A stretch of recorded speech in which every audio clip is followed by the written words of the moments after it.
My dear brothers and sisters in Islam, as we start today's khutbah, I have a question for all of you. Do you love Allah? The answer, inshallah, for all of us is yes. And when we love Allah subhanahu wa ta'ala, we love what He loves. And we do what He tells us to do.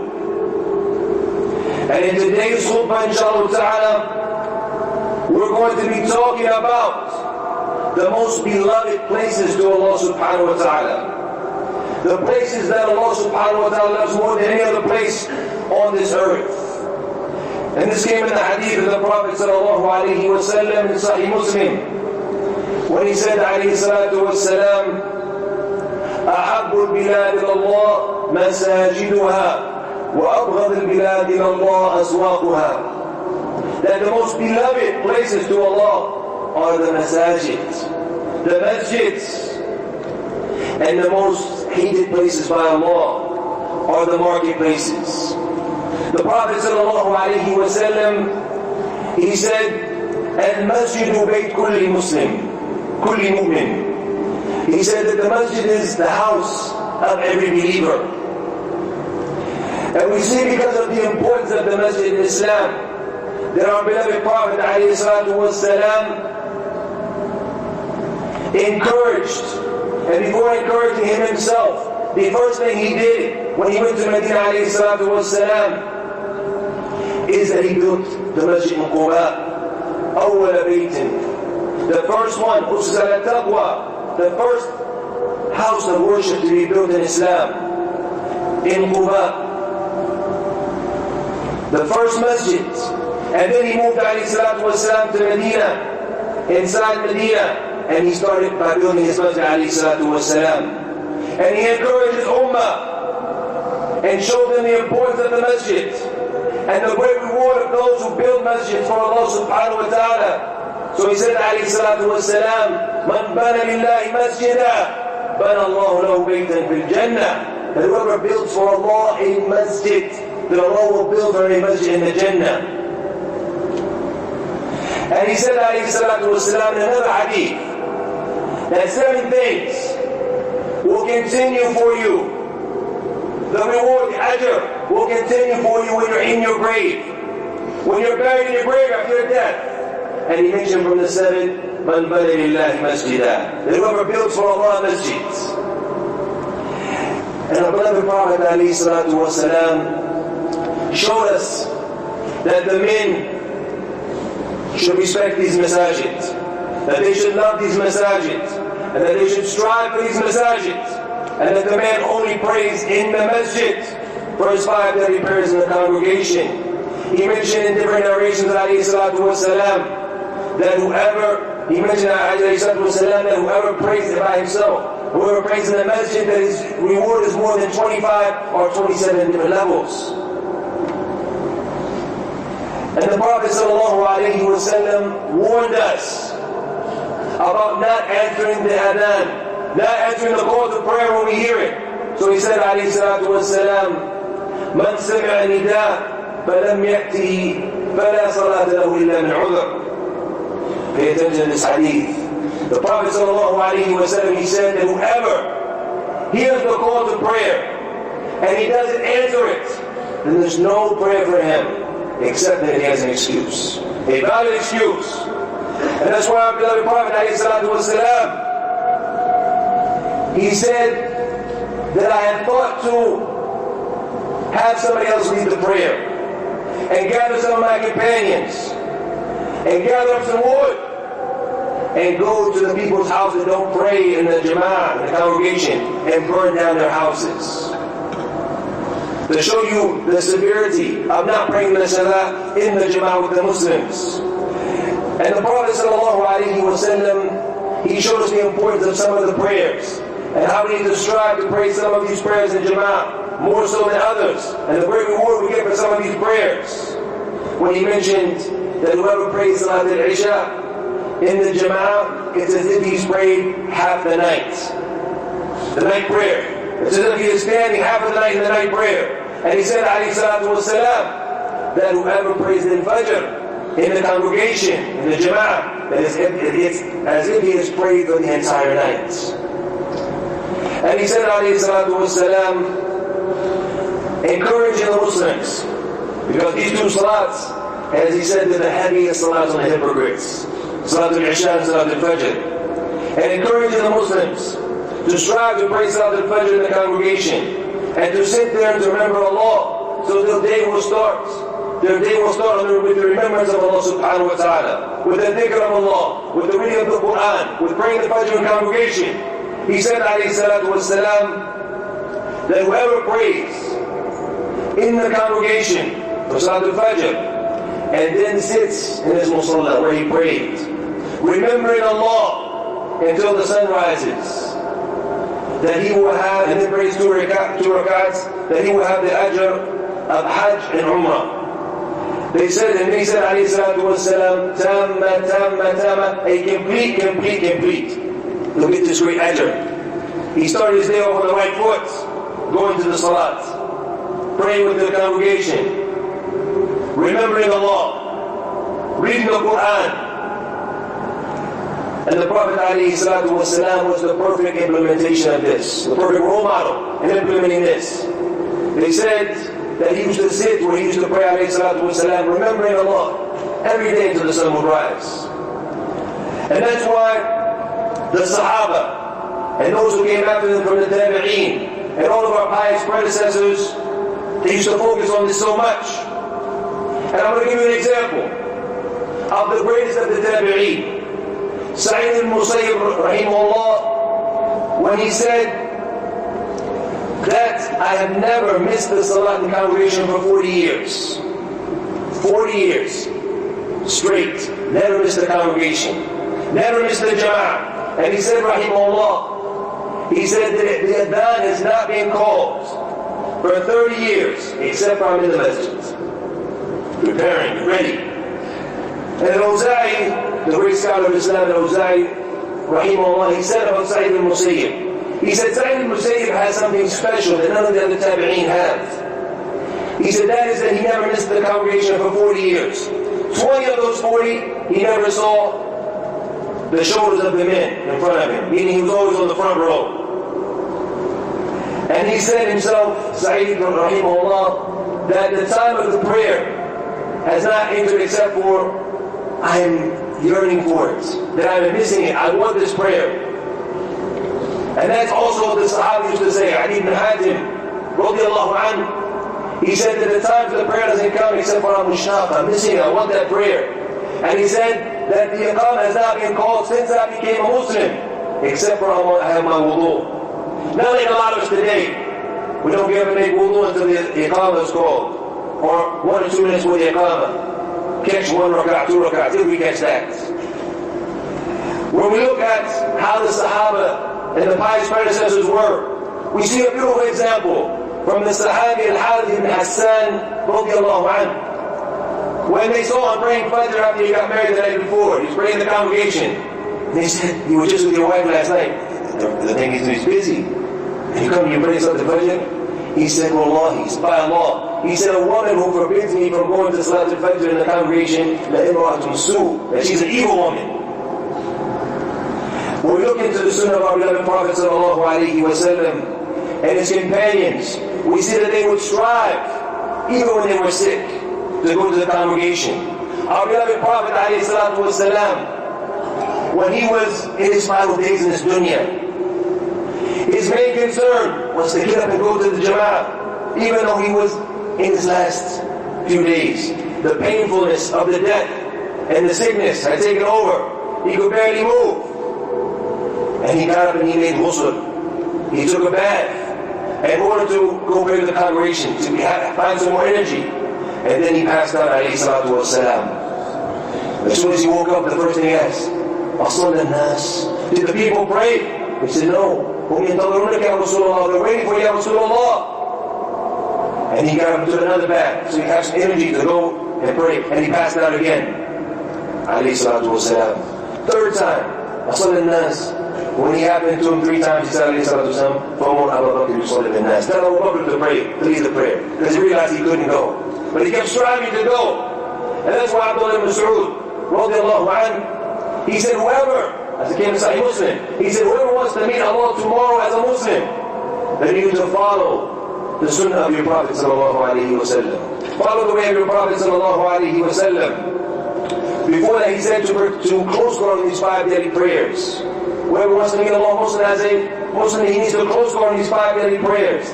He said, verily, because your Prophet alayhi salatu wasalam has taught you the sunnah of huda, the sunnahs that are huda, the way of guidance.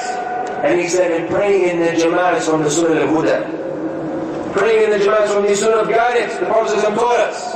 And he said, you Allah, he said, you would see us. And nobody would leave the congregation except he was a well-known hypocrite, a well-known munafiq. And he said he would see us from the Sahaba, that if somebody was sick, he would have his brothers take him. He would be in the middle of them on the side because he was too weak to walk by himself. They would walk with him to the masjid.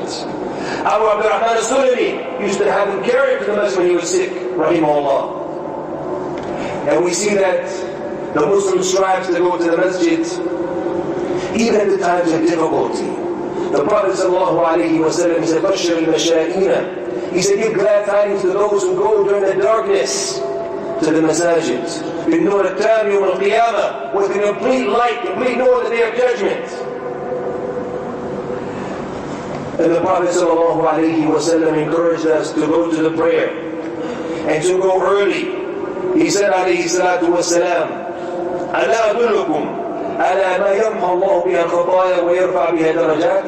Should I not show you, should I not guide you to that which Allah erases the bad deeds and raises you in good deeds? They said, Bala ya Rasulullah, of course ya Rasulullah. And he said, alayhi salatu wasalam, إِسْبَاقَ الْوُضُوء عَلَى الْمَكَارِهِ, making wudu at the time of difficulty. وَكَثْرَةُ الْخُطَى إِلَى الْمَسَاجِدِ, and constantly walking to the masajid. وَانْتِظَارُ الصَّلَاةِ بَعْدَ الصَّلَاةِ, فَذَلِكُمْ الرِّبَاطُ فَذَلِكُمْ الرِّبَاطُ. Then he said, and then waiting for the prayer after the prayer, because that is a ribat. Like you're guarding the Muslim ummah. Like you're one of the guards who guards the borders of the Muslim country. That's what you get for waiting for the prayer, the reward. And he said, another hadith, he said, it's like you're in the prayer if you're waiting for the prayer. If you're waiting in the masjid for the prayer, it's like you're praying if you're just sitting there. You're remembering Allah subhanahu wa ta'ala. You get the ajr like you're in the salat. And he said another hadith, alayhi salatu wasalam, that the malaika, they make dua for you as you're sitting there. Allahumma ghfir lahu, Allahumma arhamhu, Allah have mercy upon him, Allah forgive him, as you're sitting there in the prayer. The Prophet sallallahu alayhi wa sallam encouraged the Muslim ummah not to be late for the prayer, to make it for the first takbirah, the takbirah al-ihram. He said alayhi salatu wasalam, من صلى لله 40 يوما في جماعة يدرك التكبيرة الأولى كتبت له براءتان، براءة من النار وبراءة من النفاق. He said عليه الصلاة والسلام, that whoever prays 40 days in the congregation, he doesn't miss the first takbirah, he doesn't miss the opening takbirah. He said it's as if, he said it will be written for him 2 things that he will be free of. It will be written for him 2 things that he will be free of. He will be free from nifaq, from being a hypocrite, and from the hellfire on the day of judgment. And that's why the ones who came after the Prophet ﷺ, the Sahaba, they strove never to miss. Waqi' ibn al-Jarrah, the great Imam, he said about Al-Abish, he said Al-Abish was more than 70 years old and he never missed the takbir of the ihram, always there. Ibn Taymi, rahimahullah, he said, if you see somebody who is absent-minded, doesn't care about being there for the takbir al-ula, he said, he said, wash your hands from him, because he's useless. We need to know, my dear brothers and sisters in Islam, the importance of the masajid. Our need for the masajid in Islam. This is where the Sahaba used to meet. This is where they used to come together. That's where their brotherhood grew so strong, in the masajids. When we go to the masjid, there are certain adab, certain manners that the Muslim must have. And from those is that we go out in the best of clothes, looking the best we can, not wearing old, dirty, stinky clothes, like some people do today. Allah subhanahu wa ta'ala says, oh, the children of Adam, take your the most beautiful thing you have to the masajid. Where are the most beautiful things? The meaning of the ayah. And when we go, we must make sure that we smell good. The Prophet ﷺ forbid people to come to the masjid who ate things that harmed other people. Onions, garlic, these things. To be in the best state, to smell good. To use the miswak. The Prophet ﷺ said, if I was not concerned for my ummah, maybe it would be too difficult for them, then I would have ordered them to use the miswak at the beginning of every prayer.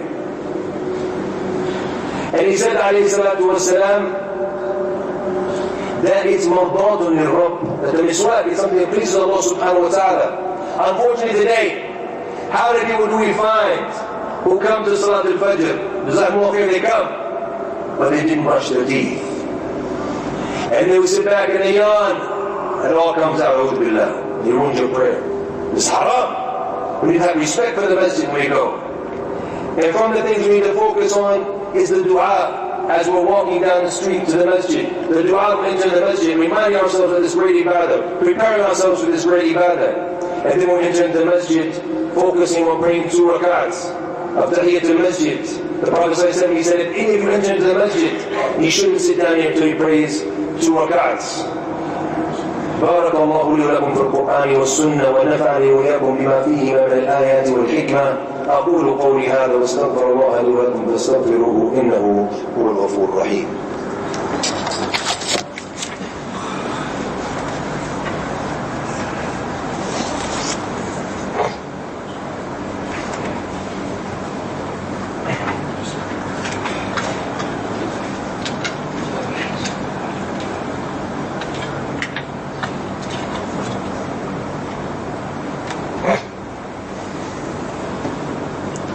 بسم الله وكفى والصلاة والسلام على نبي المصطفى وبعد. One of the Muslim rulers, which was Abdul Aziz ibn Marwan, used to order his son to go to the masjid. And one day he found that his son didn't come. He was late, he was delayed. So he asked him, where were you? And he said, I was busy with my hairdresser. She was fixing my hair. That's why I was delayed. Spoiled kids. She was fixing my hair. His father was so angry that he ordered immediately for the hair to be cut, for his head to be shaved. He said, this is something that's going to take away from the jama'ah, then we don't want it. Another time, another one, his son came late for Jum'ah. And he said to him, where were you? And he said, I got a late start. And he said, my horse couldn't carry me because he got too big, he's eating too much. He said, my horse couldn't carry me. So his father was so angry that he missed the Jum'ah, that he said, you will walk to Jum'ah for the next year. Not ride, walk. And he walked and walked and walked until he lost the weight and was never late again. They used to focus on the issue of the prayer, not being late, not missing it. And in fact, they said if one of them missed the prayer, they would give ta'ziyah to the other one. Like somebody had died, condolences, like somebody had died. It was a serious thing to them. That's why we need to focus, my dear brothers and sisters in Islam, on making the role of the masjid return to Islam. When the Islamic ummah was strong, when it was powerful, the start was in the masjid. When the Muslims were the best of ummah, the best of the nations, the start was in the masjid. The Prophet ﷺ, when he built the Muslim nation, the first Muslim country, the first Muslim state in Medina, it started from the masjid. We need to bring this love of the masjid back into our lives, back into the lives of our children. We need to strive to make sure we pray our 5 daily prayers in the masjid, not being late for the takbir al-ula. We need to focus on sitting in the masjid and learning our religion, as the Sahabis used to do from the Prophet ﷺ and all of the scholars did after Islam. We need to focus on not being in a hurry after the prayer, remembering Allah. We're in need of this. We're in need of this prayer. We're in need of this time out. That's why Allah subhanahu wa ta'ala, He ordered us 5 times a day to pray in the masjid. Take some time out from the dunya. Focus on Allah.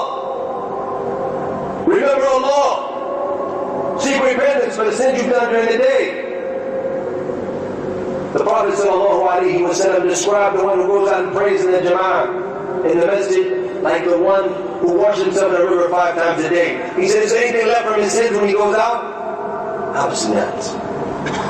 We need to make sure that the love of the masjid is in our hearts, in the hearts of our children.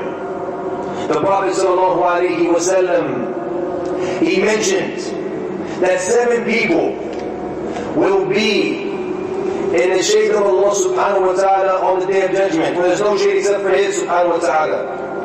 On the day when the sun will come close to us, and we will be sweating depending on our bad deeds that we did in this dunya. The only ones who will be in the shade on that day will be 7, the Prophet mentioned. And from those 7 that he mentioned in the famous hadith alayhi salatu wasalam, رَجَلٌ قَلْبُهُ مُعَلَّقٌ بِالْمَسَاجِدِ قَلْبُهُ مُعَلَّقٌ بِالْمَسَاجِدِ. A man whose heart is attached to the masjid. And for our children, if they become attached to the masjid, there will be 2 of the 7 inshallah. Because the Prophet ﷺ said about another one of them, the one, شَابْ نَشَى بِطَاعَةِ اللَّهِ, the youth who was raised in obedience of Allah. He was obedient to Allah even at his young age.